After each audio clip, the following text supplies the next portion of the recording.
Ян свяду, злупха хаура, ухиц харай хахгухо, губган хаумтан, лупха губха хаточа. Ян свяхаз шаз, ай хабрайц браз шаз, и удыруй, хатала мысупха, агуйто азгишья хамхо орауда. Вах шамгу аз шазан цудудза, и хагхо, хахнумка, яхдырна, якхаджу, ханаш, хахомарган. Зымдыру атаумзан, и хагу аршиши хагу.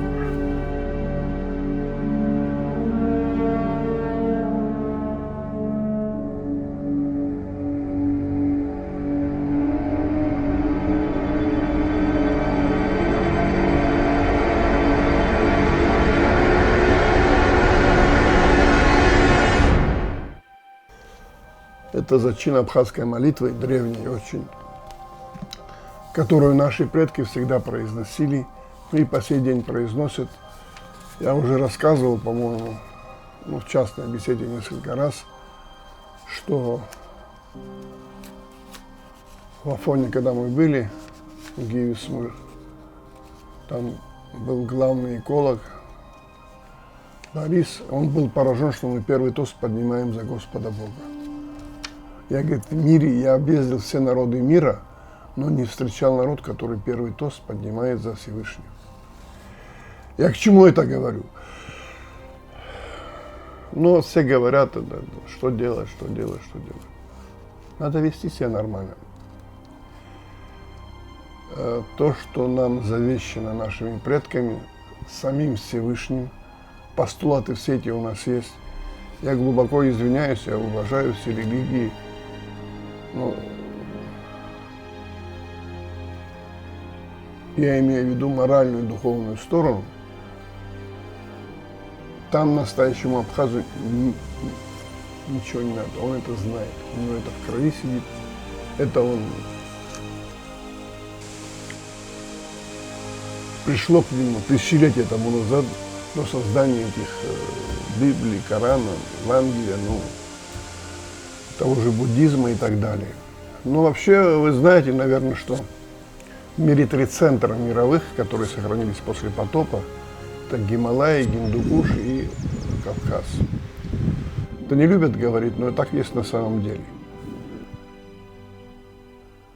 Вот термин «кавказская раса» действительно он очень четок, потому что большинство древнейшего населения Европы, когда проверяют ДНК, археологи, все кавказцы. Нам есть чем гордиться, я имею в виду всех кавказцев. Но чего нам не хватает, мы должны это объяснить нашему поколению. Кто мы есть на самом деле. Я всегда говорила, был помоложе, что мы учителя учителей. Я имею в виду кавказцев. К этому термину я пришел не случайно, потому что,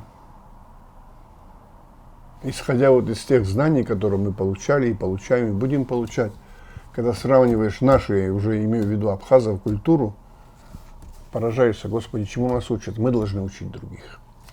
Вот такой случай я расскажу, очень интересный, простой случай из жизни, но который подтверждает то, что я говорю. 45-й год, май, Берлин. Берлин взят, в общем, все празднуют, стреляют, пьют, гуляют. И я его знал, этого старика. Старика, в смысле, он тогда был зрелый мужчина уже. Киаман Мхонджи из села Чандара. Вот он идет с рюкзаком, там все, что положено, лежит, и он хочет абхазцев встретить. И там все гуляют, пьют. И он идет и говорит, абхазов нету по-абхазски. Но никто ему не попадается. И вдруг видит, идет навстречу, он такой статный, высокий был мужчина, вечная ему память. Навстречу идет ему американский офицер, очень высокого ранга, потому что его двое сопровождают, тоже офицеры. По-русски он более-менее говорил. Так на него посмотрел и говорит, ну, понятно, я хочу с вами, говорит, отпраздновать победу. Ну, ради Бога. Эти адъютанты корчму нашли, стол почистили, поставили, ну, каждый вытащил свое, в общем. сели, а те не садятся, потому что чин очень высокий у американцев. Ну, Кяман, как абхаз, взял бразды в свои руки. Первый тот начал пхахат за погибших, за народ, ну и так далее, как абхазы. Не спеша, медленно, спокойно сидят они. Несколько часов сидели. Тот американец очень внимательно слушает. И вдруг он обращается к нему с неожиданным вопросом. В конце уже. Какое у вас образование? Он говорит, 4 класса, говорит, церковно-приходской школы. И дома меня воспитывали. Тот так смотрит на него, подумал, говорит, вы знаете, если бы я имел бы ваше образование и ваше воспитание, я был бы президентом Америки. Это был очень умный человек, чувствуется. К чему я это говорю? Дело в том, что наш народ перестал себя ценить и уважать. Я не всех имею в виду. Вот то, что ты говоришь, абсур. Это слово редко произносили, но они так себя вели, эти старшие люди, что хотелось быть похожими на них.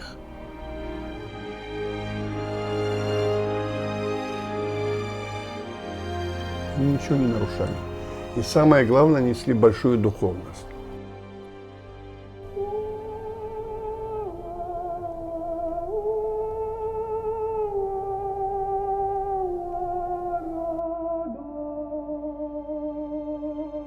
Все постулаты абхазские, вот это тоже я тебе говорил несколько раз, они заложены именно закодированы в языке абхазов. Там все есть.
Вот сейчас я постараюсь найти интересные очень вещи.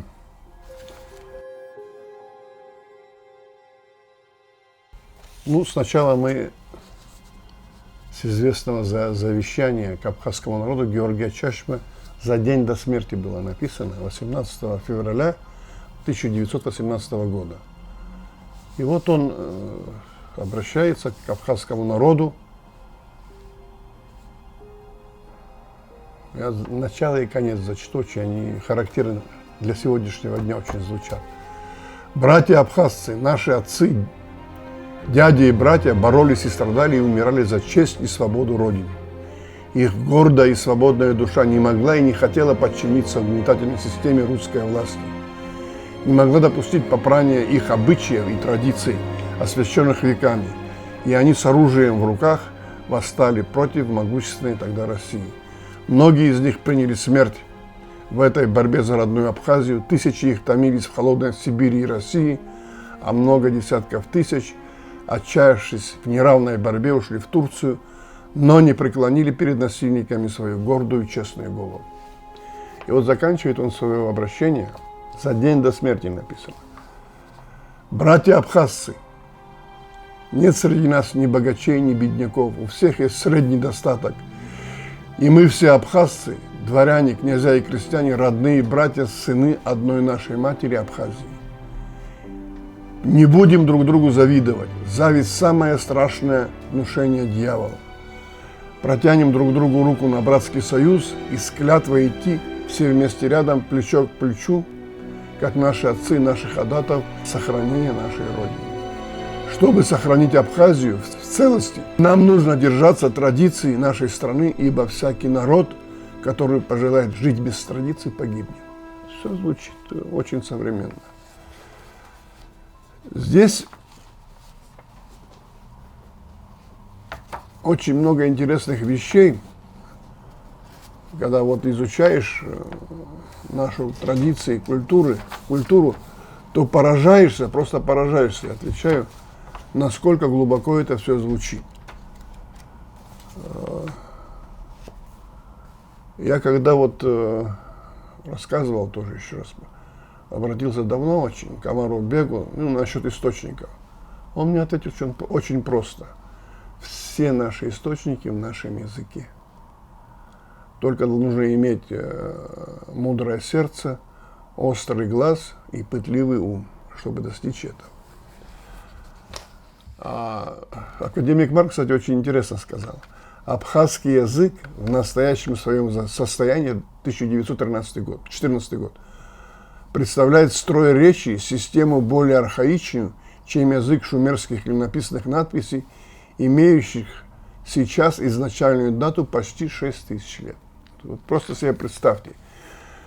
Я не факты, логически вдумайтесь, что это все значит. Часто спрашивают, что такое Апсура. Я отвечу вам тоже цитатой.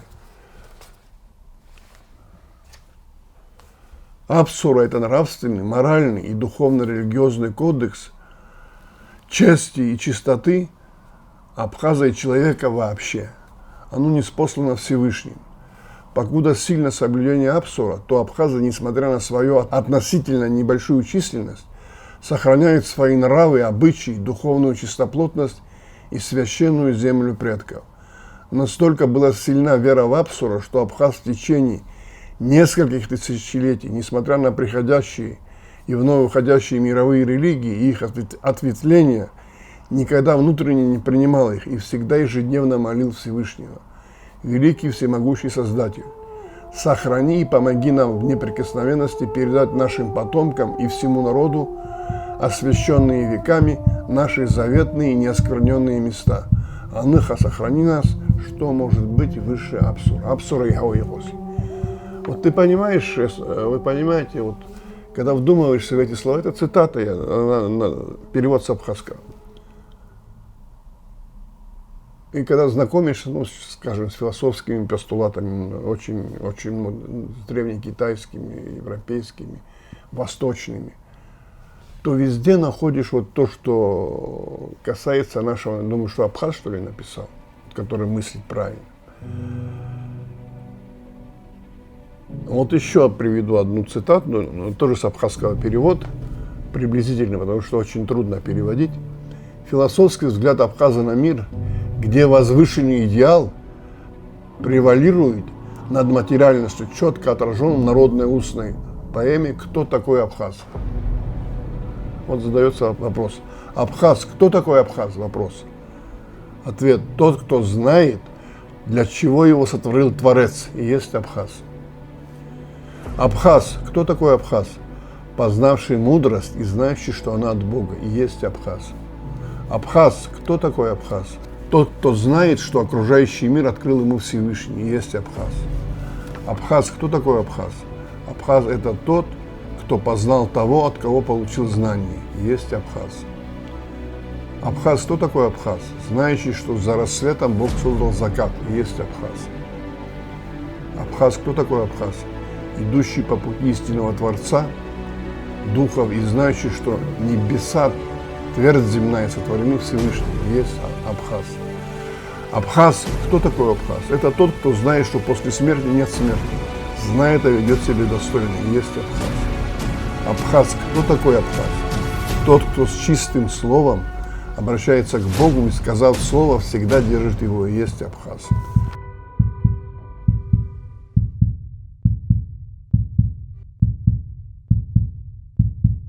Я просто представляю, какие знания были у наших предков, которые вот сотворили эту краткую заповедь. Знания были действительно от Творца, потому что если люди слышали язык воды, язык дерева, понимали, если они читали звездные письмена Ажвен-Юра по-абхазски, которые знали только в Шумере, кстати. Вот я больше не нашел. У других народов тоже, может, было. Один великий мудрец, европеец, сказал, есть две вещи, говорит, внутренний нравственный закон внутри нас и звездное небо над нами, непостижимо. У нас очень интересная философия. Очень интересная философия. Это, знаешь, как говорится, как абхазы говорят, ашхонзалом. То есть книга не вмещает эти знания. Действительно, это все духовное, насколько я понимаю.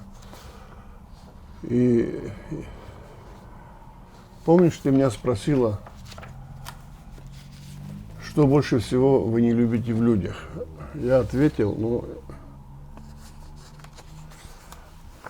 извиняюсь, что говорю. То же самое сказал Сократ. Очень просто, но это нужно быть таким мудрецом, чтобы это Сократ мог так сказать. Есть одно только благо – знание. И одно только зло – невежество. Вот, к сожалению, у нас очень многие с самого верха, как говорится, и до самого низа, не в обиду сказано, имеют образование, одеты, позатно выглядят и так далее. Но они невежды. Потому что у них нет духовного начала. Прийти в церковь или в мечеть, помолиться, там свечку поставить. Надо вести так, чтобы люди чувствуют все, нормальные люди, чтобы они смотрели и говорили по-абхазски, это вот кого сотворил Бог. И брали с него пример. Из таких и ходят лидеры наций, лидеры народов. К сожалению,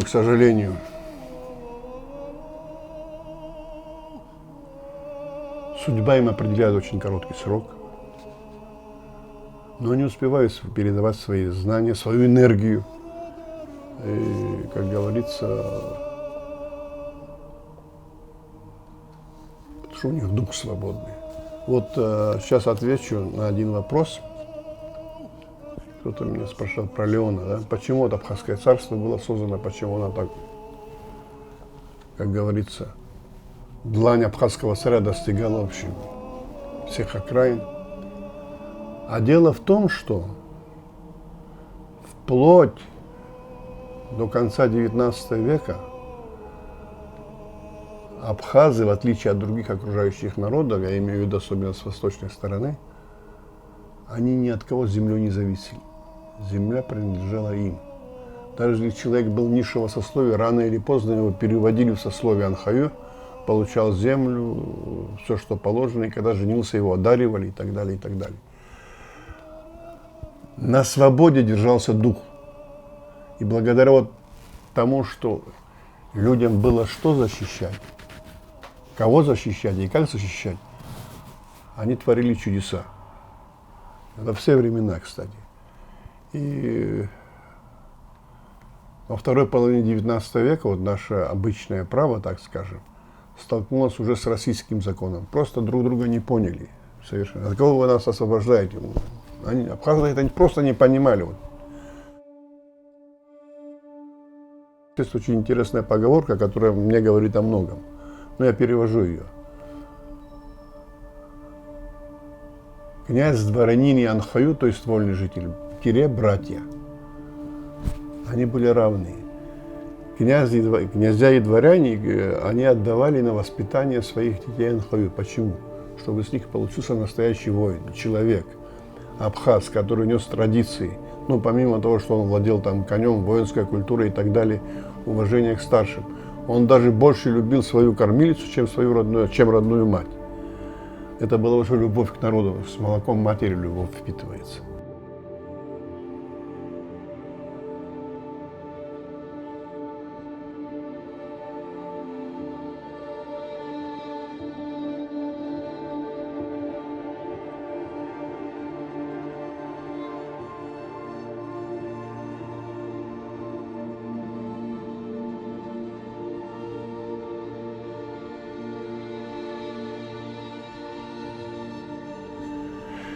И поэтому были такие очень у нас, в нашей культуре, я имею в виду сейчас абхазов конкретно, очень интересные вещи, которые не всегда укладываются в сознание. Их мужество, их смелость, их дерзость, их благородство самое главное.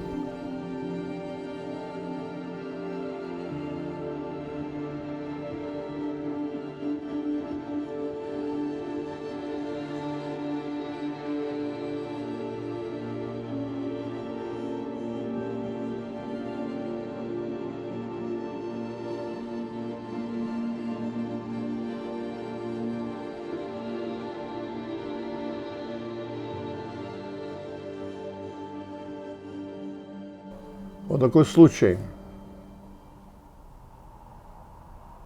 Коротко очень расскажу. Два случая. Ну, сейчас. Пятитысячный отряд российских войск подошел к границам Абхазии.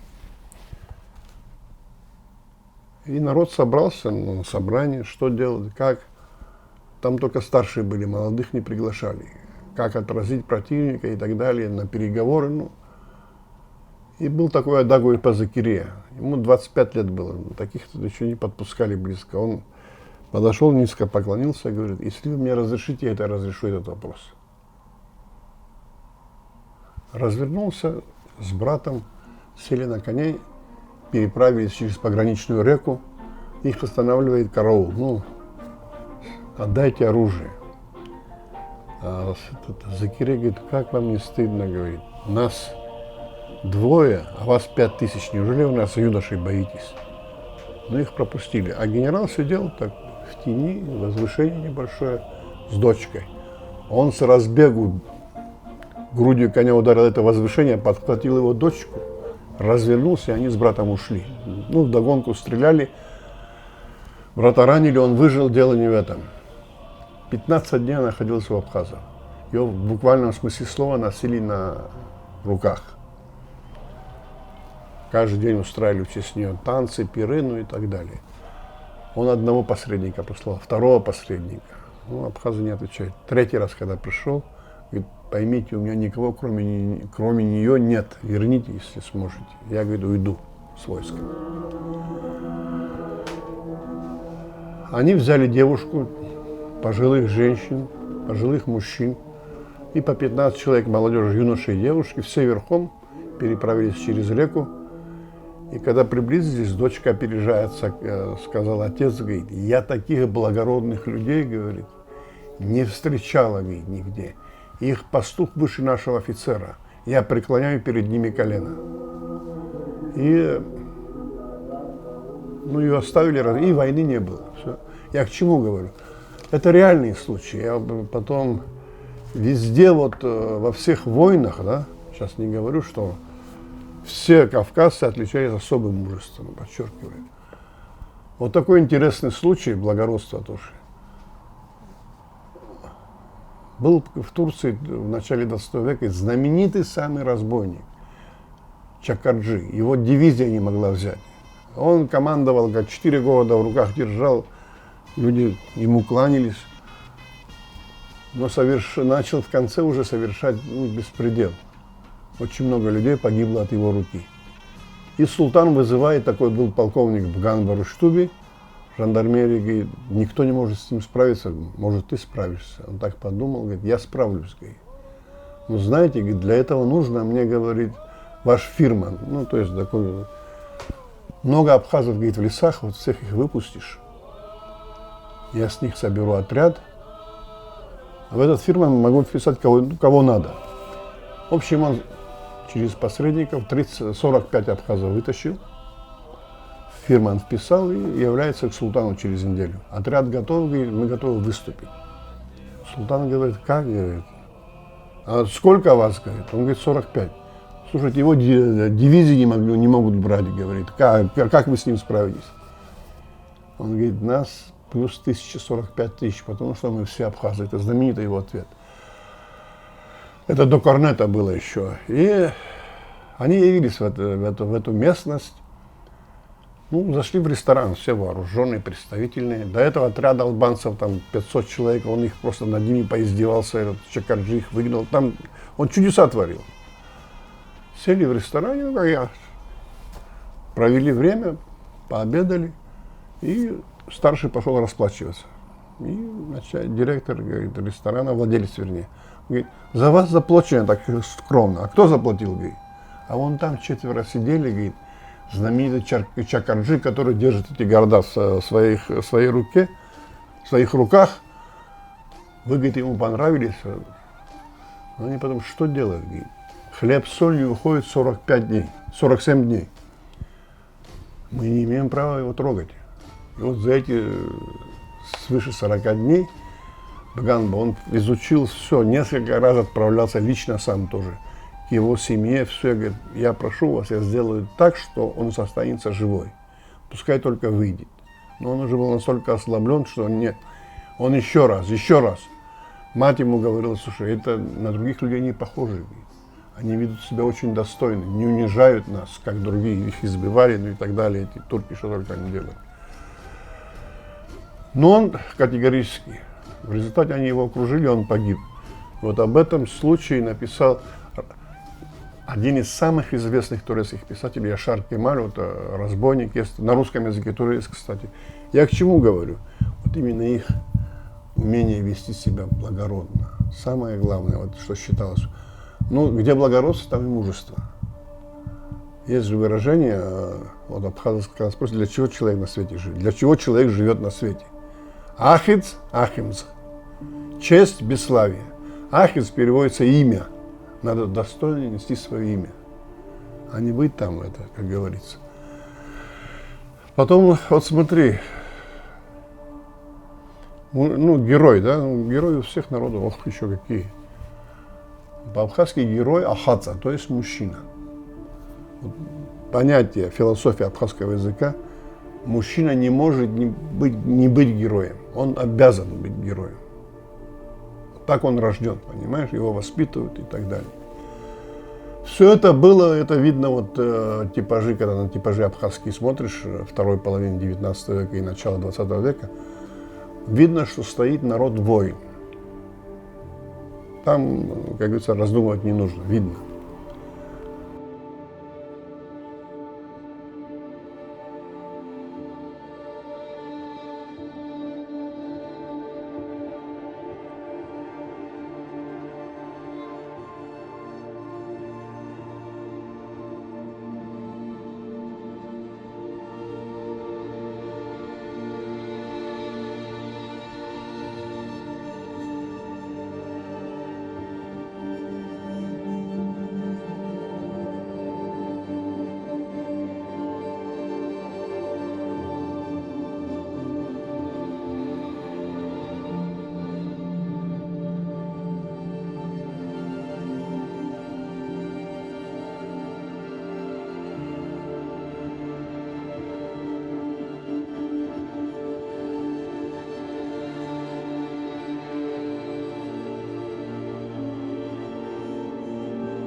Вся беда в том, еще раз подчеркиваю, что самое страшное – это невежество.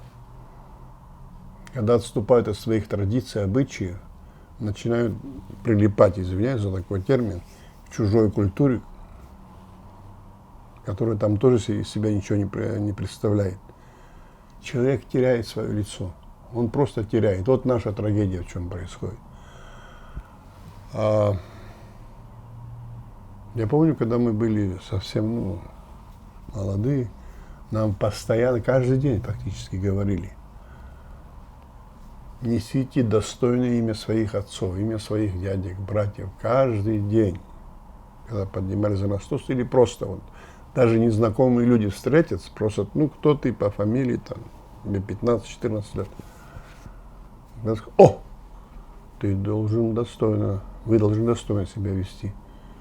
Что это? Имя не должны терять своих старших. Честь, то есть, понимаешь, имя и честь. Вот это вот, когда мне говорят, что такое, как это все, я говорю, это элементарно и легко. Нужно элементарно, легко, но и трудно. Разбудить кровь нужно, ясно. У нас кровь, если нету, все, там ты, как говорится, ни один лекарь не поможет, ни духовно, ни физически. Но если в тебе есть кровь, если в тебе сидят гены, то ты, конечно, будешь стремиться не потерять своей чести. Примеров очень много тому. Но сейчас в наш такой меркантильный век, понимаешь, когда ценности другие измеряются, мне просто их жалко, понимаешь, некоторых людей. Потому что рано или поздно вот у них такой тот интеллект, извиняюсь, до сердца не доходит. За все нужно нести ответ. Но для этого нужно прозреть или быть, хотя бы ходить в храм или в мечеть, условно говоря.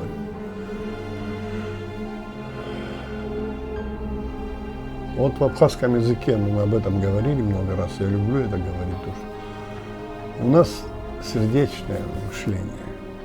Через сердце мы должны все пропустить. Великое слово «гублыра». Огонь сердца, теплота сердца. Хай-щири, гуш пабло. Хай-щири. Как он переживает за всех, так говорили. И ахпатуаксера такой термин есть. То есть уважать нужно научиться себя, тогда тебя все будут уважать. Как вот чеченец Таймиев, он говорит, почему вас все уважают? Я уважал жену, говорит, соседи это заметили, потом, а соседнее население тоже заметили, потом вся община, вся Чечня, все начали меня уважать. Он нес достоинство, понимаешь? Вот когда ты с достоинством относишься к людям, тебя начинают все уважать.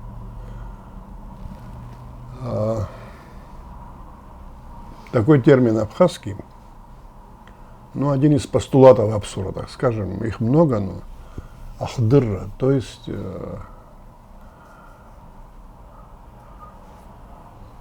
самопознание, так скажем.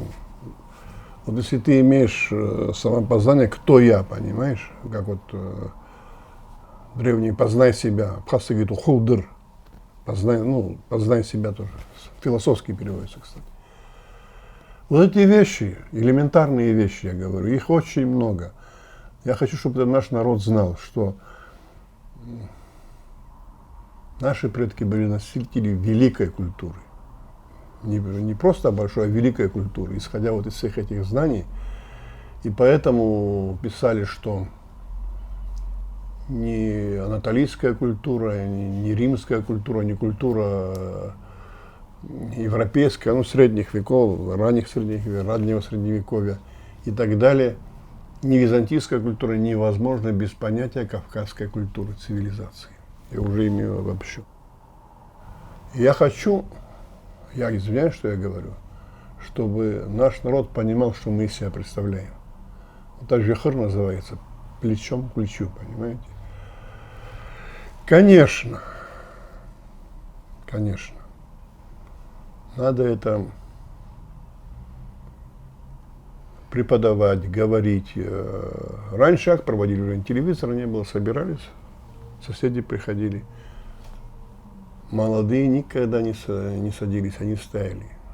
До утра могли стоять и слушали, что спокойно старшие, вот то, о чем мы сейчас говорим с вами, о традициях, в обычаях, о геройстве, о неправильных поступках. И они это впитывали все в себя. И потом уже другим передавали. Вот абхазцы, как говорят, тоже. Хапсура и хауигози. Что может быть выше абсура? Ну, вроде простая фраза, да? Но когда вглубь вдумаешься, там такие корни. Потом мы не нарушали общение с природой, в равновесии жили. В равновесии с природой. Она нас тоже нам благодарность приносила за это. И, кстати, чужеземцев не пускали просто. Они знали, что несут, они не ту культуру несут. Это конкретно я говорю. Даже когда вот приезжали путешественники в 19 веке европейские, их рота, там, 100-200 человек, солдат сопровождала, они вот до Ишеры не могли дойти.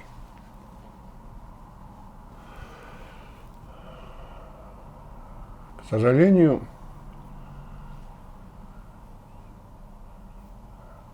за прошедшие 2 столетия наш народ очень трудности пережил, но выжил. Вот я часто думаю о том, вот война была, 92-й, национальная освободительная война, настоящая война была. Практически по всем канонам одержать победу было невозможно.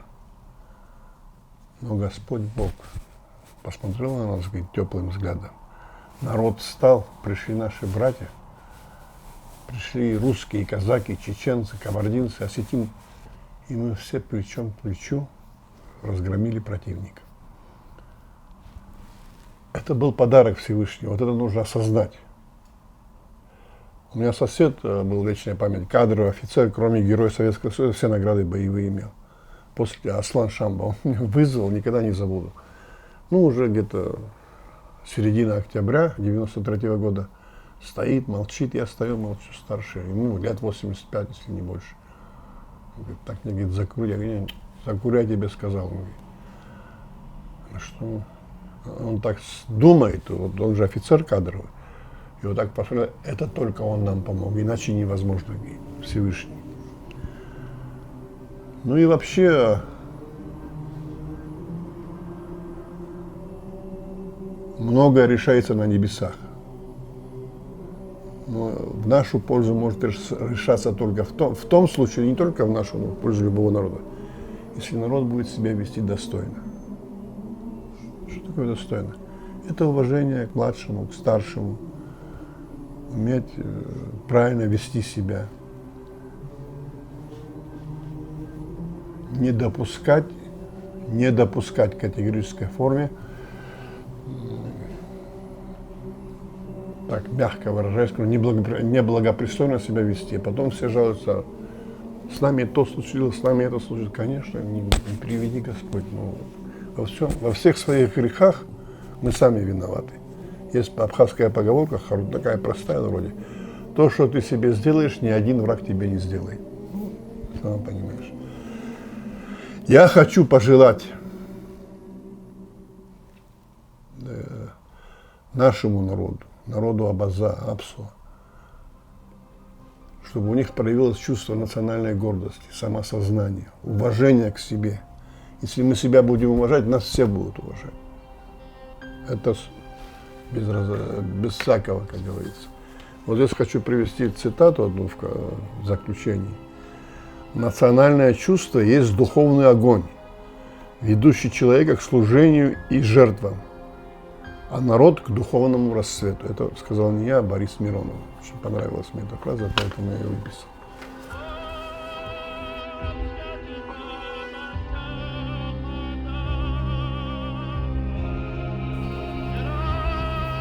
Вот так.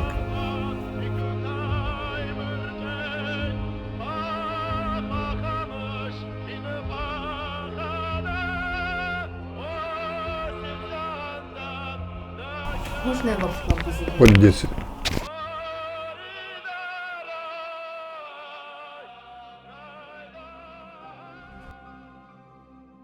Могли бы вы привести по одному-два примера коротко о достойных поступках абхазов, допустим, в Сирии, в какой-нибудь любой период, в Иордании еще, можно в Турции что-то?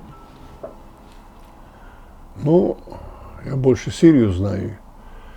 В Сирии абхазов горстка, так скажем, по сравнению с адыгами, ну, не говорю уже с арабами. Но настолько они себя достойно вели, что пользовались всеобщим уважением. У нас один генерал был, у них десятки генералов были боевых. Они делали то, что вот делали на Кавказе. Воинская культура, воинский дух. Потом я никогда не забуду, что мне сказал Ахмад Куджба. Я говорю, ну как там, интересно, когда познакомились. Он студент, потом стал кардиохирург, первый человек, который в Сирии совершил пересадку на сердце. Получил высшую награду от Хафиза Асада. Я спросил, а чем Абхазия? Мы спрашивали, я не один был. Чем занимаются? Он говорит, много военных, летчики, говорит, есть офицеров много, инженеры есть, художники есть, врачи. Ну, перечислили расписание. Но, запятая, нет ни одного человека, который занимался бы торговлей. Почему? А вот я вспомнил древнюю мудрость. Это не я придумал, это еще у Геродота есть. Если хочешь покорить народ, научи его торговать.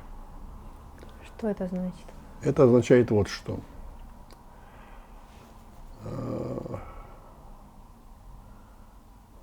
Нравственный человек, когда занимается куплей-продажей, так условно говорю, сейчас весь мир торгует, дело не в этом, он уже не может нести свои этические нормы, понимаешь? Это его давит грузом. В древности был один народ, персы, великие персы, которых все боялись, не могли народ покорить, который был очень гордый, воинственный, сплоченный. Пошли. В сотни раз их больше было, и войско, и все. Раз поражение, два поражения. Персидский полководец собрал всех, говорит, что делать? Говорит, горстку не можем победить. Мудрецы там сидят, говорит, один встал, говорит, я знаю, что делать. Они заслали с разных сторон людей под видом торговцев, изучили их язык, обычаи, традиции. Через 15 лет народ начал уже расслабился, торговать начал туда-сюда, и они посылают гонца, нападайте, и все нормально. Половина оружия не взяла. Были разгромлены. Вот в чем причина, понимаешь? Скажите, пожалуйста, о том, вы могли бы сказать, почему абхазы достигли достаточно высокого положения в ряде стран в мире, и при этом они так в таком плохом положении на своей исторической родине? Ты понимаешь, у нас, как каждый абхазец, он со званием. Там, особенно на Ближнем Востоке, было поле для их деятельности. Турки, конечно, османы особенно, они быстро определяли народы. Они поняли их большой заложенный у них потенциал, и они достигали самых высоких вершин, но при этом они их не достигали, если бы в них не сидело вот это вот нутро, абхазское нутро. Вот честь, достоинство и так далее. И вот они в Средневековье очень много и для Османской империи, и для Арабского Востока, очень, не только абхазцы и черкесы, тоже адыги. Я к чему говорю? Именно потому, что они были... там что интересное, смотрю. Там уже были кварталы, где жили абхазцы. Не только в Стамбуле, в ряде городов. Вот ребенок рождался, год ему исполнился, его в Абхазию отправляли. Там он получал воспитание абхазское. И когда возвращали в 16-17 лет, возвращали в Турцию. Ну, представляли или султану, или губернатору. И из них выходили вот люди, ну, неукротимые люди, потому что они были воспитаны по нашим традициям. Еще раз подчеркиваю, вот то, что абхазы говорят, хапсура и гауеози, выше нету ничего. К чему может привести потеря Апсуара? Вот Где была Сахара, когда-то была очень плодородная почва. Что такое Апсуара?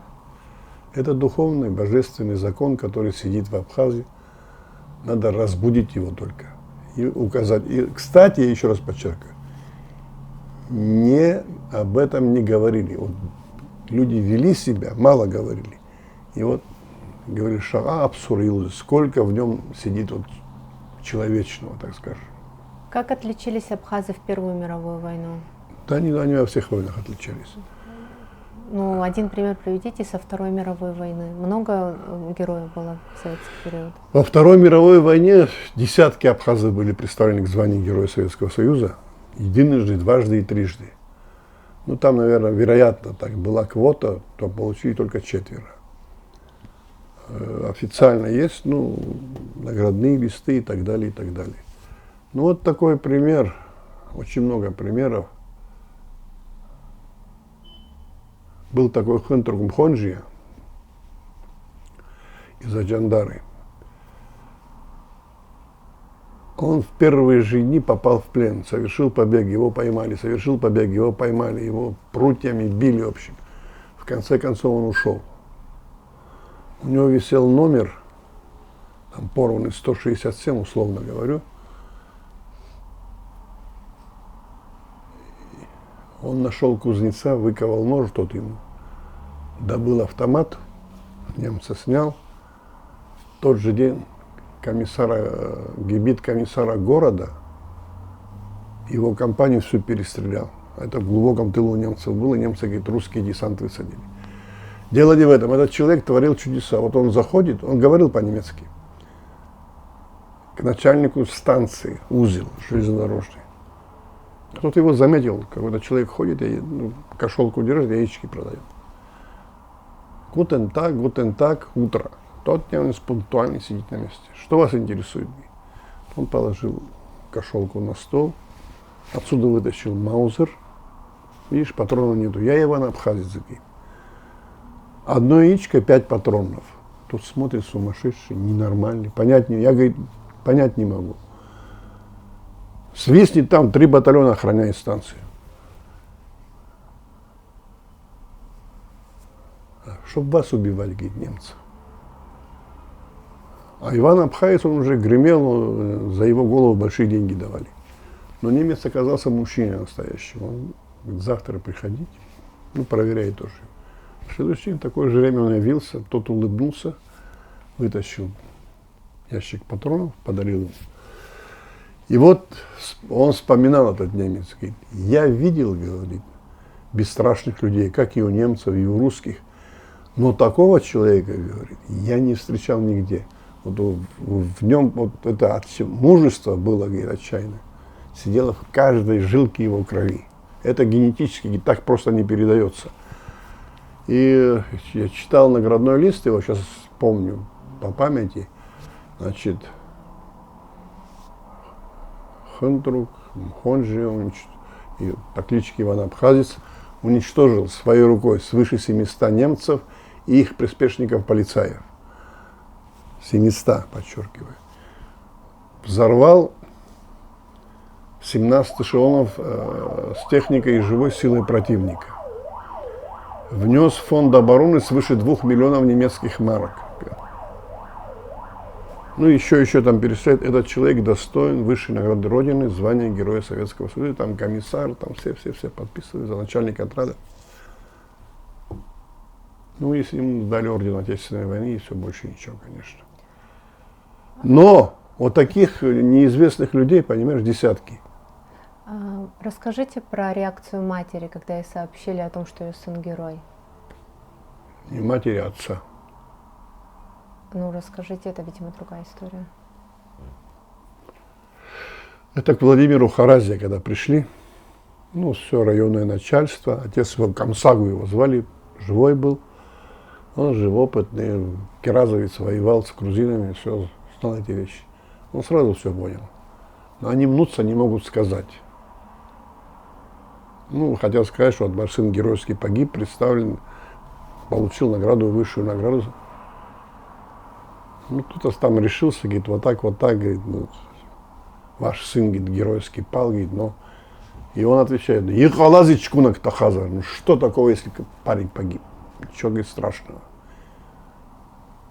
И так показал рукой сразу. Быка зарезали, и устроил пир. Почему? А потому что он настоящий мужчина был. Ему было больно? Отцу как Но сын его с честью пал. Для него это самое высшее было. Он не опозорил его. Расскажите про мать, когда ей сказали, что ее сын герой, а она пожалела убитых сыновей чужих. Это два брата было, очень интересная история тоже. Кац и Манча, красавцы были, Айба. Они были абреки перед самой войной. И, их НКВД искало и так далее. А там был один абхазец, он на них вышел на них сам. Говорит следующее, что Кац, говорит, ты старший, говорит, тебе, говорит, тебя посадят, говорит. Ты выйдешь, говорит, срок тебе дадут. А Манча, я смогу тебя на фронт отправить. Они подумали, согласились. Я коротко рассказываю. Когда вышли, там их отряд окружил, и красавцы, вешали оружием. Они оружие сложили. И Каца посадили, отправили в Сибирь. А Манчу отправили на фронт. Кац погиб в тюрьме, потому что он задний ход не имел. Сзади его убили, понимаешь? Он был очень справедлив. А в тюрьме всегда там порядки. Сейчас не буду об этом говорить. А Манча геройски воевал очень. И в одном из боев он там остановил наступление, уничтожил очень много немцев. И пришло известие на родину к его матери, что вот ваш сын геройски поступил, столько-то противника поразил. А так сидит мудрая женщина, была вечная память. И, мой сын не вернется, говорит. Почему? Говорит, у них тоже матери есть, те, которые погибли. Ты понимаешь, какая мудрая женщина была? Расскажите про Аргуна, которому сказали написать донос. И он написал всего фамилию одного человека. То, что называется абсур. Аргун Миша, я его знал, 99 лет, он почти 100 лет прожил. Охотник сильный был, вообще знаток традиций и так далее. Когда началась наша война, там хотели там город сдать, Парчери, это все знают. И он явился, там сидят, начальство, все, он так своего лобачу вбил. Выслушал всех, и там другие тоже поддержали. И народ победит, он будет воевать. Все. И сломал этим партийцам хребет. В 1937 году он работал председателем сельсовета село Тхварчал. Приходит с Ачамчири бумага из НКВД, открывает, предоставит список врагов народа села Тхварчал и так далее, и так далее. Ничего не сказал. Взял, одежду собрал, чемоданчик положил, что-то написал и явился в НКВД. Вот, говорит, список врагов народа. Открывают конверт, там написано: враг народа, села Тхварчал, Аргун Миша Шаханович, его печать и подпись стоит. 18 лет он отсидел. Живой вернулся, но таким авторитетом пользовался. Вот это и есть, на чем нужно людей воспитывать. Это и есть абсур. Сколько за ночь могли расстрелять во время беревских репрессий? Это кошмар. Вы говорили как-то эту цифру. Да. На Гуместе за одну ночь было расстреляно 784 человека. И на следующее утро они кричали, что абхазы не слышите, нас убивают, под пулеметы, и вы здесь всех. Был такой Пабба Султан, он потом был герой партизанского движения в Италии. Авиц Баутар и Ахалхиба был тоже. Но они молодые были, 24-25 лет. Вот так земля колыхалась и исходила кровью на берегу Гуместы. Вся дранская тюрьма, там ходить нельзя, просто не знают. Там везде лежат убитые абхазы. Конкретно абхазы. Ну, я не говорю уже Баглан в Ачимчинском районе, Гагарская крепость. Там везде их расстреливали. И вот одна из причин, что у нас произошло, вот смотри, только народ поднялся, они получили образование. Ну, всякое было, но уже вот Лакоба каждый год радовался, Нестор говорит, вот наконец-то, говорит, наш народ поднимается. Когда в 1935 году вручали, кстати, первой республике в Советском Союзе из автономных и союзных орден Ленина за успехи там, в строительстве и так далее, член ЦИК СССР, Лакоба был тоже член ЦИК Абхазии. Петровский, вручая орден, поблагодарил и так далее. Потом говорит, хочу особо отметить, что благодаря стараниям Нестора Аполлоновича Лакоба Абхазия воспитала столько кадров, которые обеспечат не только Абхазию, не только Грузию, но и все Закавказье. Ты просто представь, почти всех пустили под Молох. Вплоть... И дальше самое интересное. А потом война, 5 поголовных мобилизаций было. В Калдахварах женщины копали землю, это у абхазцев мужчин не было, когда кто-то умирал. Не осталось людей, на кого смотреть, понимаешь? Вот пример. Ну, остались старики, дети, фронтовики, половина израненные вернулись, большая часть полегла и так далее. И только вот чуть-чуть подучившись в 50-х, 60-х годах, народ начал пробуждаться, на ноги становиться и требовать свои права и так далее. Но ты теперь представь, если бы эти люди были живы, если бы у них были дети. Ну, это история не любит сослагательное наклонение. Цвет нации, если был бы. У нас проблемы были, знаешь, какие только. Как вот быть похожим на этого человека, как получить хорошее образование, как вести себя достойно. Все это, к сожалению, это был иезуитский план, очень хорошо продуманный по уничтожению абхазского народа. Не только наших абхазцев, всех вот так и уничтожали. Правда, вернемся в Сирию, правда, в период мамлюков, правда, что посол царской России писал царю письмо о том, что в Сирии даже выдумали такую легенду мусульмане, местные жители, что, потому что по исламу запрещено наследство оставлять, усыновлять запрещено. То есть можно взять опекунство. Это не так. А расскажите, как? Это не русский посол писал, а Кантемир такой был. Он служил у Петра Первого, да, все 18 век. Удивительно, говорит.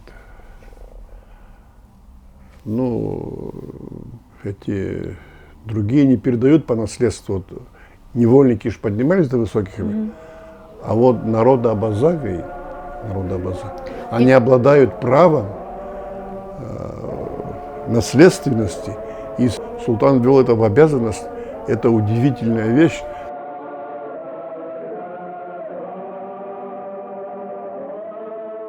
Народ, который пользовался правом свободного человека, понимаешь? Абазы или черкесы?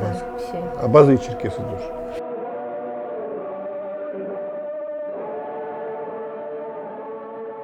А такой вопрос, как от периода, когда невольникам давали свободу, мы дошли до того, что свободными стали рабами внутри себя самих? Какой наш первый враг сегодня? Почему рабы правят нами? Вот это самый такой вопрос, о котором часто все думают, об этом нормальные люди. Надо из себя дух рабства выбросить. А чтобы дух рабства выбросить, на мой взгляд, надо вернуться к своим корням. Вот смотри, самая элементарная вещь. Где ты слышишь абхазские песни? Я вот недавно вспоминал, когда мальчишка был, прислуживал, никакой. Каждое застолье кончалось танцами, народными песнями. Пускай 10 человек будет, пускай 20 человек. А на свадьбах, они, говорю, там пели, танцевали и так далее. Вот эта культура загасла. А песня – это очень сильная вещь, которая передает дух нации. Вы имеете в виду народное или народное, на абхазском языке? Народное, подчеркиваю. Потому что об этом так хорошо пишет Позднеев. Она говорит, абхазская музыка, говорит, она сохранила все традиции древнеантичной культуры, которую греки давно потеряли, Европа давно потеряла, самая здоровая музыка, живая, ну и так далее.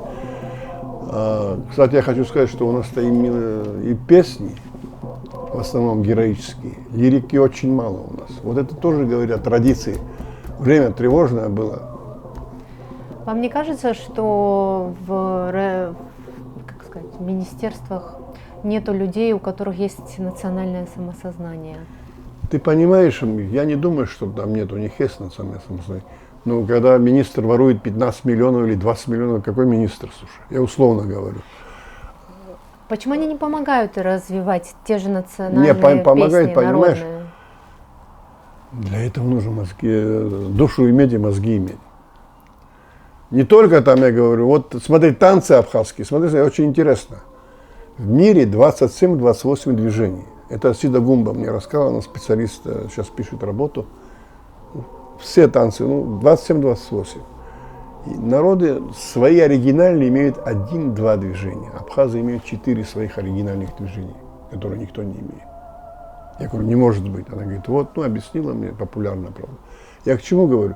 Это же, говорит, о такой большой культуре, понимаешь? Такая древняя культура. Или вот из Турции абхазы мне рассказывали, в районе Мачахерского ущелья, грузины там живут, танцуют. Но танцуют не как грузины, а вот как парный абхазский танец. И спрашивают, что это за танец? Турки там, они снимали этнографический фильм. Это, говорит, апсуа. Вот понимаешь? Давайте подведем итоги. С чего надо начать молодым юношам и девушкам, которые смотрят эту передачу, чтобы поднять самосознание и понять, что их судьба будет связана с пониманием апсуара? Надо любить свой народ в первую очередь, уважать. Чтобы любить народ, нужно любить себя? Надо уважать себя, не любить, уважать. Надо научиться. Тогда тебя все будут уважать. Вот мне же старшие рассказывали, элементарные вещи, говорю, которые в России работали. Вы что, князья, что ли, абхазцев спрашивали? А они вели себя так, вот естественно, как вели себя, как вот. Не как снобы. Нет, они вели себя. И все их от мала до велика уважали. Это элементарная вещь. А если будешь умничать, конечно. Может себе ли абхаз позволять недостойное поведение кому-либо, даже к врагу? К врагу, знаешь, есть такое выражение очень интересное. Если себя человек достойно поведет, говорили, чтобы враг тебе спасибо говорил. И с пленными, кстати, очень миролюбиво обращались и так далее. Вообще, даже если человек попадал, скажем, в рабство, его через несколько лет освобождали, давали, в общем, инвентарь и так далее, он переходил в другое сословие, землю давали. В Абхазии земельного вопроса не было. За семью вообще отвечает мужчина всегда. Это его. Если, извиняюсь, в семье бывают неполадки, все, виноват мужчина. Просто как это он упустил, допустил, это уже другие проблемы. Я к чему говорю? Женщина в первую очередь, это мать, я понимаю, мать. А мать, супругу, сестру, племянницу должен оберегать мужчина. Это вот как, знаешь, как рыцарь-защитник. Сейчас все перекидывают на время, там это. Нет. Это все создано искусственно, чтобы унизить человеческое достоинство людей, чтобы вытравить с них человеческий дух, понимаешь? Привить дух торгашества. Это самое страшное. Торговать надо, уметь нужно торговать. Но не делать там, говорится, то, что сейчас творится. Культ. И притом, извиняюсь, двери же у абхазцев не закрывались. Когда они в общинах жили, не закрывались. Рады были любому человеку, с улыбкой встречали, не отпускали. Даже просили, приезжай до утра от души, пообщаемся, поговорим. Знаешь, надо же людям же радость человеческого общения, то, что Экзюпери писал.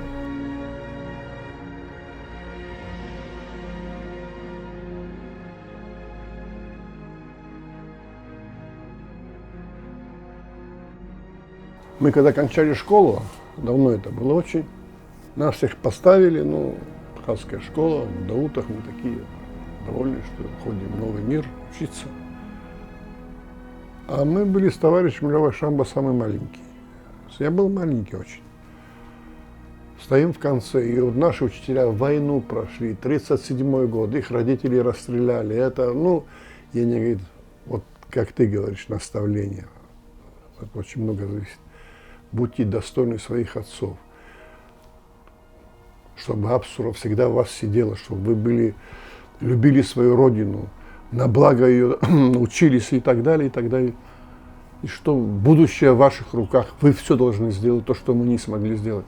А мы с товарищами друг друга щипаем, мы такие метроскепки, что мы можем сделать? Наше поколение сделало, и другие последующие поколения сделали. Вот это мое обращение к молодежи. Помните, что Абхазию нужно беречь, любить, защищать. Каждый мужчина воин, каждая женщина мать. Это святая обязанность. Иначе нас ничего не... Ну, то, что в мире происходит, посмотрите внимательно. Но если мы будем чисты духовно и едины в стремлении, и благородны, как ваши предки, а это не вчера родилось, не 3 поколения назад, не 100 поколений назад, это передается всегда. И, как говорится, шанс Хапсуран Фюмерзен, выше этого ничего нету. Да, я согласен, много есть, но есть хорошее абхазское выражение. 100 человек посредственных, один ведет. Он должен быть всегда человек, на которого смотрит. А таких людей много. Я тебе отвечаю, я знаю по жизни.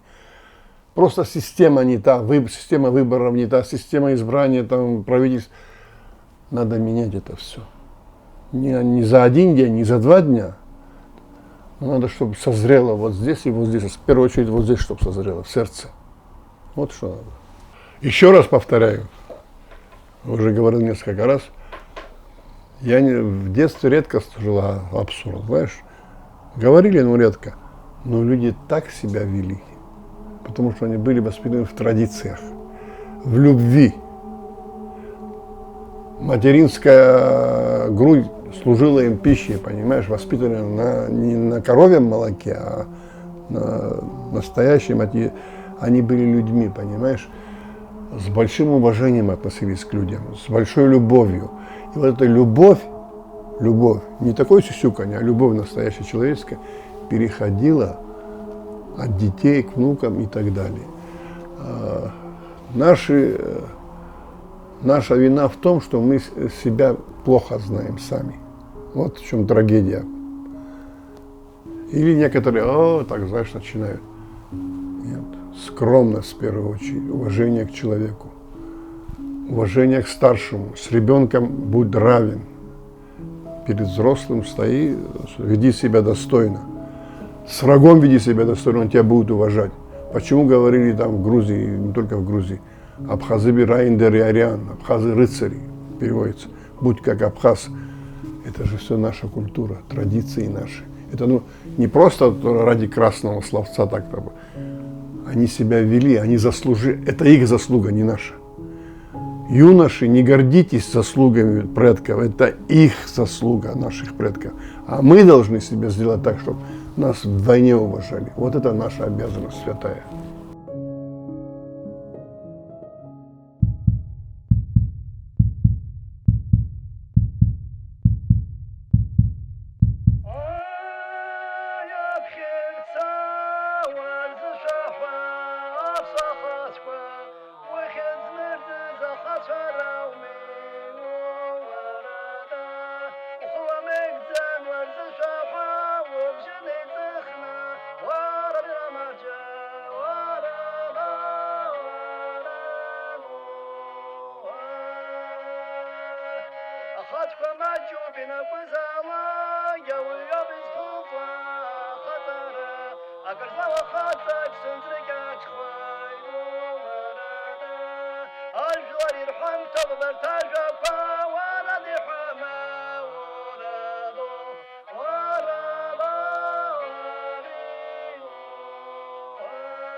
Вспоминай, глядя на эту карточку,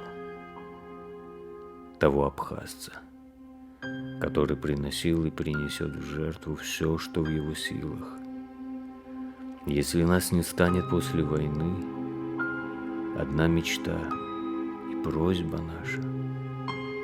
Принесите, каждый из вас, абхазцев, сколько можете пользы своей родной Абхазии и своим собратьям.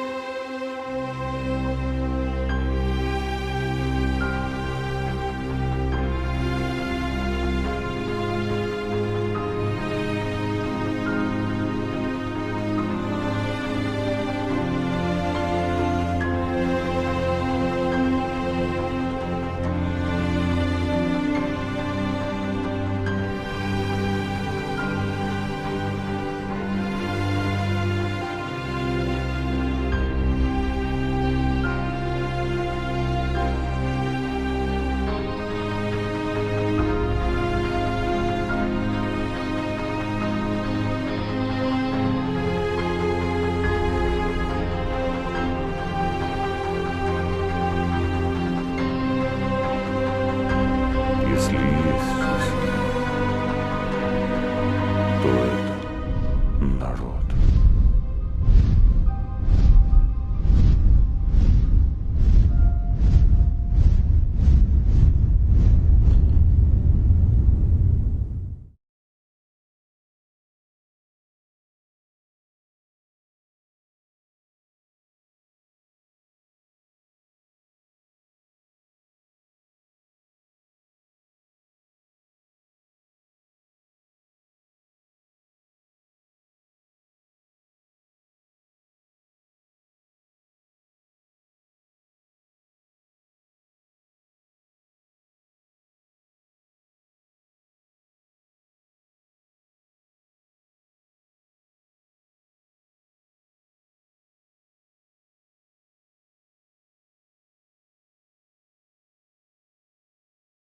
Родина наша кровью абхазов омыта.